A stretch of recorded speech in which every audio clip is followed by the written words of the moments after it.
Saya akan ke Pak Aristo. Pak Aristo, ini setelah KTT G20 usai begitu ya, ini sebenarnya apa saja sih sektor-sektor yang akan menjadi penopang pertumbuhan ekonomi Bali? Apakah pariwisata akan tetap jadi andalan? Pariwisata menjadi andalan utama Bali. Secara nasional juga pariwisata penyumbang devisa terbesar kedua setelah minyak dan gas.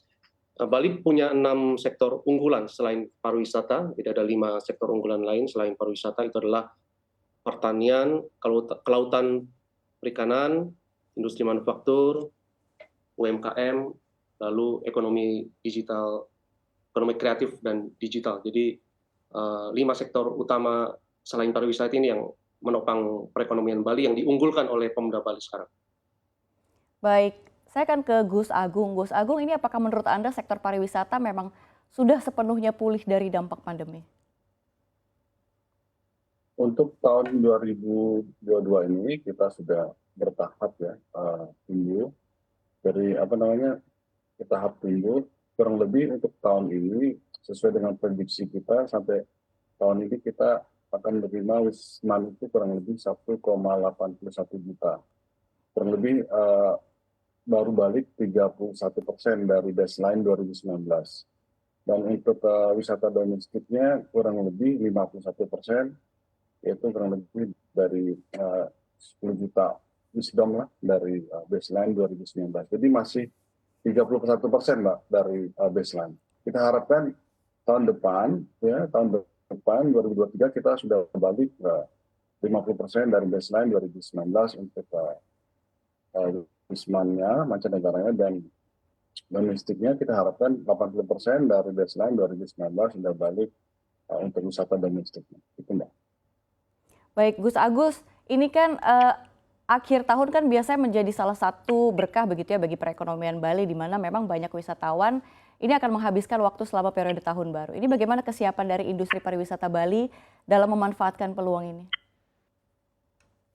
Ya, jadi dengan keberhasilan kemarin G20, secara reputasi kami mendapat kabar bahwa banyak bookingan ya. Jadi mereka rasa self confident orang datang ke Bali ini, terutama setelah G20 ini, saya yakin bahwa Bali itu produknya masih prima, terutama untuk premium market. Jadi G20 ini sangat memberikan pencitraan yang bagus buat Bali dan sangat memudahkan pekerjaan kita di Bali, Bali Tourism Board untuk mempromosikan Bali untuk end of year tahun ini, Mbak. Baik Gus, setelah KTT G20 apakah ada acara-acara besar yang memang dinantikan oleh Bali lagi sebagai tuan rumah, Gus? Masih kita daftar. Yang saya tahu ada daftar konsil untuk tahun depan lumayan, itu jadi banyak. Jadi kita masih rapikan acara-acara MICE seperti yang saya sampaikan tadi. 2025 ini kita masih sangat tergantung dengan MICE. Jadi MICE itu akan kita lebih fokuskan. Saya lagi menata mengcompile acara-acara MICE yang ada di Bali. Kurang lebih ada 5-6 event yang sangat besar mungkin dilakukan 2023 tahun depan. Boleh disebutkan Gus, event-event besar itu Gus? Ada Piambra, salah satunya ada World Tourism Network ya, kurang lebih ada 1.000 orang. Terus itu kayak bursa pariwisata internasional yang kita lakukan kurang lebih bulan Februari.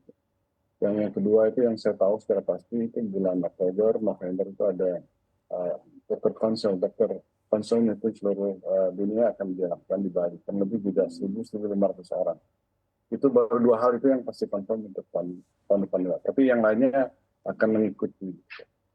Baik Gus. Lalu saya akan ke Pak Aristo. Pak Aristo, bagaimana nih proyeksi Anda terkait pertumbuhan industri pariwisata Bali dan ekonomi Bali di akhir tahun ini dan pada 2023 mendatang? Seperti yang tadi dikatakan Pak Agus ya, walaupun belum pulih, dan itu juga dikonfirmasi oleh data dari BI di Bali ya, bahwa untuk G20 ini walaupun sangat sukses, sangat berhasil, tapi masih 30% kapasitas normal. Dan proyeksi ke depan saya yakin akan bertumbuh secara gradual, karena kontraksinya 2 tahun kemarin lumayan ya, 2020 itu 9%-an, 2021 hampir 3%.